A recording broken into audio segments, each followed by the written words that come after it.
15.1 19-এর দাগের MCQ। একটি বর্গক্ষেত্রের কর্ণের দৈর্ঘ্য 12√2 সেমি। বর্গক্ষেত্রটির ক্ষেত্রফল কত? আচ্ছা, বর্গক্ষেত্রের কর্ণের দৈর্ঘ্য হচ্ছে 12√2। কর্ণের দৈর্ঘ্য সমান হচ্ছে 12√2।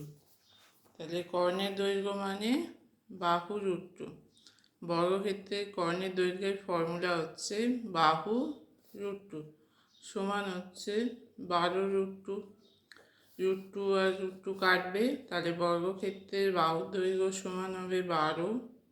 তাহলে বর্গক্ষেত্রের ক্ষেত্রফল হবে বাহু স্কোয়ার সমান 12 স্কোয়ার সমান হচ্ছে 144 বর্গ মিটার। এই বর্গ সেমি, এখানে সেমি দেওয়া আছে। বর্গক্ষেত্রটির ক্ষেত্রফল সমান বাহু স্কোয়ার সমান হচ্ছে 12 স্কোয়ার সমান 144 বর্গ সেমি। তারপরে হচ্ছে একটা, যদি একটি বর্গক্ষেত্রের ক্ষেত্রফল A1 বর্গ একক হয়, ওই বর্গক্ষেত্রের কর্ণের ওপর অঙ্কিত বর্গক্ষেত্রের ক্ষেত্রফল A2 বর্গ একক হয়, তাহলে A1:A2। তাহলে একটা হচ্ছে এই যে বর্গক্ষেত্র আঁকলাম একটা, তার ক্ষেত্রফল হবে A1 একক। এইটা হচ্ছে A1। এবার এর একটা কর্ণ আঁকবো। এই কর্ণের ওপর অঙ্কিত বর্গক্ষেত্রের ক্ষেত্রফল, এই কর্ণের ওপর যে বর্গক্ষেত্রটা আঁকা হবে তার ক্ষেত্রফল হচ্ছে A2 একক। এই কর্ণের ওপর অঙ্কিত বর্গক্ষেত্রের ক্ষেত্রফল হচ্ছে A2 একক। তাহলে বর্গক্ষেত্রের বাহুর দৈর্ঘ্য আমি ধরলাম A। তাহলে এটা যদি A হয়, তাহলে ক্ষেত্রফল A1 সমান কি হবে? বাহু স্কোয়ার সমান হচ্ছে A স্কোয়ার বর্গ একক।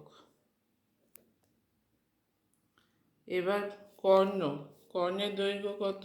কর্ণের দৈর্ঘ্য হচ্ছে A√2। কর্ণের দৈর্ঘ্য সমান হচ্ছে A√2।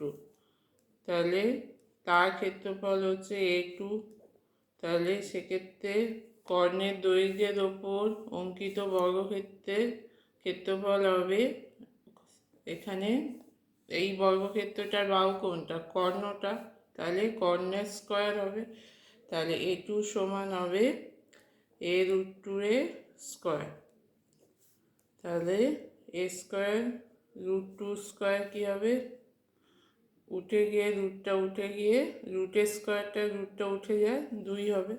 তাহলে 2A স্কোয়ার। তাহলে A1:2 কি বার করতে দিয়েছে? A1:A2। তাহলে অতএব A1:A2 সমান হচ্ছে A স্কোয়ার:2A স্কোয়ার। কেটে গিয়ে হবে 1:2।